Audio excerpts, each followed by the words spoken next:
तो नमः शिवाय, श्री शिवाय नमस्तुभ्यं, जय श्री महाकाल। जी हाँ भक्तों, क्या आपके भी घर में कोई ऐसा व्यक्ति है जो बहुत ज्यादा नशा करता है? उसके नशे से आप लोग बिल्कुल परेशान हो चुके हैं। आपको समझ में नहीं आ रहा कुछ उस व्यक्ति का जो नशा है वो कैसे छुड़ाया जाए। अगर आपके घर में बहुत ज्यादा कलह मच रही है, बहुत ज्यादा आप लोग परेशान हैं, लड़ाई झगड़ा उसके नशे के कारण हो रहा है, तो आज का ये वीडियो मात्र और मात्र आपके लिए है। क्या करना है, कैसे करना है, पूरा आपको समझाने वाला हूँ। उपाय ध्यान से सुनिएगा, अच्छे से करिएगा। अगर आपने आज उपाय अच्छे से सुन लिया, अच्छे से कर लिया, तो 100% है कि आपके घर का जो कोई भी व्यक्ति है जो कुछ बहुत ज्यादा नशा करता है, उसका नशा पूर्णतः समाप्त हो जाएगा। पूज्य गुरुदेव की कथा में बहुत सारे ऐसे लोग आते हैं जो पत्र के द्वारा अपनी मनोकामना गुरुदेव के पास पहुंचाते हैं, ये आप भी जानते हैं।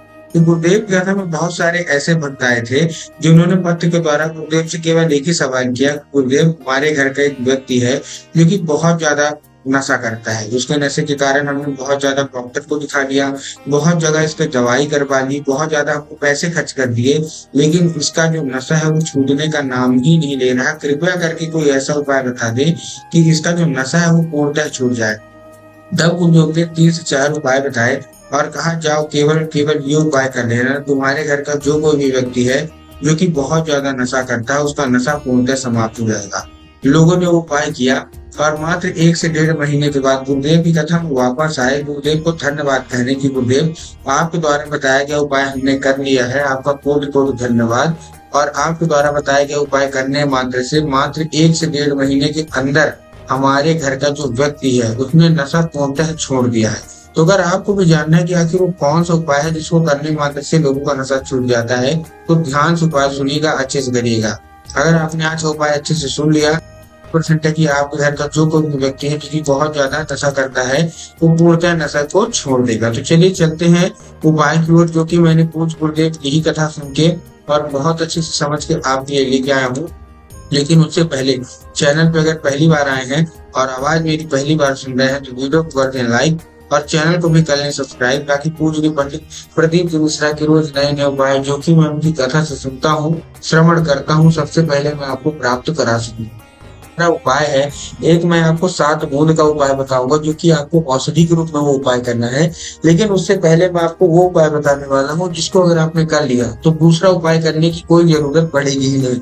वो जो गुरुदेव कहते हैं कि अगर आपने ये उपाय कर लिया तो दूसरा कोई भी उपाय करने की आपको कोई आवश्यकता नहीं है। ठीक, तो आपको देखिए करना क्या है। सबसे पहले हम वो बात कर लेते हैं, जितने भी महिलाएं हैं जिनका पति नशा करता है, जिनका बेटा नशा करता है, जिनका भाई नशा करता है, भतीजा भांजा या घर का कोई भी सदस्य नशा करता है, आप उनका जो नशा है वो कैसे छुड़वाएंगे। आपको लेना है 1 लोटा जल। क्या लेना है? 1 लोटा जल। ठीक, 1 लोटा जल आपने ले लिया। अब 1 लोटा जल होना किसमें चाहिए? सबसे पहले तो तांबे के लोटे में जल होना चाहिए। इस चीज का आपको ध्यान रखना है। बहुत सारे लोग गलती क्या करते हैं कि वो तांबे के लोटे में नहीं लेते, स्टील के लोटे में ले लेते हैं, जो कि पूर्णतः गलत है। आपको स्टील के लोटे में जल नहीं लेना, आपको तांबे के लोटे में जल लेना। ठीक, आपने तांबे के लोटे में जल ले लिया। तांबे के लोटे में जल के साथ साथ आपको एक चीज का और ध्यान रखना है कि जो वो जल है वो आपके घर का होना चाहिए। बहुत सारे लोग गलती क्या करते हैं कि घर से वो खाली लोटा लेके जाते हैं और जाके मंदिर परिसर से वो जल ले लेते हैं। आपको मंदिर से जल नहीं लेना, आपको अपने घर से जल लेना। ठीक, आपने जल ले लिया। जल लेने के बाद आपको क्या करना है? जल लेने के बाद आपको उसको भेज, उसमें जो आपको क्या लेना है? 3 काली तिल। क्या लेना है? 3 काली तिल आपको उसी लोटे में डाल देना है। ठीक, आपने डाल दिया। डालने के बाद आपको क्या करना है? उसको भेज देना है सीधा सीधा शिव मंदिर। जाओ शिव मंदिर। शिव मंदिर पहुंच गया, शिव मंदिर में उसको बोलिएगा शिव मंदिर में दक्षिण दिशा में खड़ा हो जाए, उत्तर की ओर अपना चेहरा करके। अब देखिए बहुत सारे लोग कंफ्यूज हो जाते हैं कि दक्षिण कौन सा होता है, उत्तर कौन सा होता है, हमको कहाँ खड़े होना है। तब वो देख जाता है कि आप जिस भी शिव मंदिर जा रहे हैं उस शिव मंदिर का जिधर साइड जलाधारी हो, आप अपना चेहरा उधर करके खड़े हो जाइए। ठीक, आप खड़े हो गए। खड़े होने के बाद आपको क्या करना है? आपको उसको बोलना है कि श्रमधेश्वर महादेव का नाम लेके। कौन सा महादेव?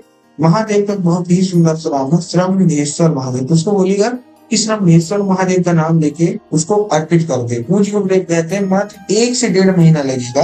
अगर वो लगातार ही श्रमधेश्वर महादेव को उपाय कर लेता है तो उसका सारा का सारा नशा समाप्ति की ओर बढ़ जाएगा, जीवन में कभी भी नशे की ओर बढ़ेगा ही नहीं। ठीक, ये था हमारा पहला उपाय। अब देखिए हमको भी पता है और आपको भी पता है कि जो कोई व्यक्ति नशा करता है उसका जो मन है ना वो पूजा पाठ में लगता है, उसका जो मन है ना कोई उपाय में लगता है। तो आप उसका जो नशा है वो चुटकी से कैसे छुड़वा देंगे, अब हम उसकी बात कर लेते हैं। आपको करना क्या है, जितनी भी महिलाएं ध्यान दीजिएगा, आपको लेना है 1 लोटा जल, उसमें 3 बूंद गंगा जल, और आपको चाहिए 3 बेल पत्र। तो क्या क्या चाहिए, 1 लोटा जल, 3 बूंद गंगा जल, और उसके साथ साथ आपको चाहिए 3 बेल पत्र। अब देखिए, जो 1 लोटा जल है, फिर से आपको ध्यान रखना है कि तांबे के लोटे में हो और आपके घर को हो।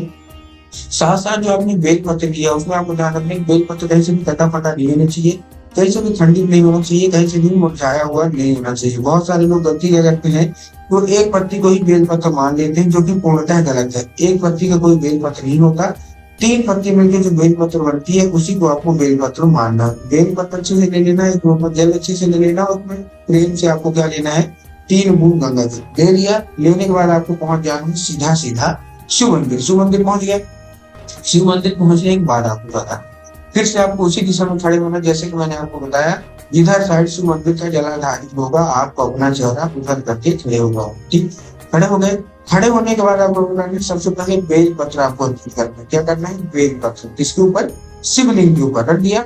उसके ऊपर बाद आपको जो 1 लोटा जल दिया है, वो आपको अर्पित करना है महादेव का सुंदर सराहना कुंडकेश्वर महादेव। कौन से महादेव, ध्यान से सुनिएगा, कुंडकेश्वर महादेव। आपको कुंडकेश्वर महादेव का नाम लेके आपको क्या करना है, अर्पित करना है। और जैसे ही आप करेंगे, उनका नाम लेंगे, बाबा को आपको उससे औषधि के रूप में मांगना है कि बाबा कृपया करके हमको इसको औषधि के रूप में प्रदान करिए। हमारे घर के एक व्यक्ति है, बहुत ज्यादा नशा करता है। अब क्या होगा, अब जब वो जलाधारी से नीचे गिरेगा, तो आपको किसी दूसरे पात्र में भर देना। दूसरे पात्र का कोई भी कटोरी हो, ग्लास हो, आपको क्या कर लेना, भर देना। आपने भर लिया, भरने के बाद आपको क्या करना, उसको लेके आपको चुपचाप आ जाना है, और जो बेल पत्र आपने रखा है, वो भी आपको उठा लाना है। अब जो आपने जल भरा है, वो आपको उसी व्यक्ति को पिलाना है, जो कि आपके घर में नशा करता है। अब देखिए, अगर वो साधारण रूप से पी लेता है कि हाँ चलो मैं पी लेगा, तब तो बहुत अच्छी बात है। लेकिन अगर वो पीने से मना करता है कि मैं नहीं पीऊंगा ये सब, तब आपको उसको चुपके से पिलाना है। अब आप उसको चुपके से कैसे पिलाएंगे, देखिए, जब भी व्यक्ति पानी पीने को मांगे, तो पानी तो दीजिए, लेकिन साथ में 1 बूंद इसका मिला दीजिए। जब भी वो व्यक्ति चाय पीने को मांगे, तो आप चाय तो दीजिए, लेकिन 1 बूंद इसका मिला दीजिए। पूज्य गुरुदेव कहते हैं कि धीरे धीरे करके जब उसके अंदर ये औषधि जाने लगेगी, तो उसका जो नशा है वो समाप्ति की ओर बढ़ने लगेगा। ठीक, उसके साथ साथ जो आपने बेल पत्र लिया है, वो भी आपको खिलाना है। साधारण रूप से खाता है तब तो बहुत अच्छी बात है, अगर खाने से मना करता है तो आप उसको धूप में सुखवा लीजिए। सुखवाने के बाद उसको पीस लीजिए। पीस लिया, पीसने के बाद आपको क्या करना है, जो पाउडर बन जाएगा, जब भी व्यक्ति खाना खाने को मांगे, तो आपको खाना तो देना है, लेकिन दाल में, सब्जी में आपको क्या करना है, 1 चुटकी ये भी मिला के दे देना है। पूज्य गुरुदेव कहते हैं मात्र 1 से 1.5 महीना ये उपाय करके देख लीजिए, आपके घर का जो भी व्यक्ति है, जो भी बहुत ज्यादा नशा करता है, उसका जो नशा है वो समाप्ति की ओर बढ़ने लगेगा। उम्मीद करता हूँ आज का उपाय आपको समझ में आ गया होगा।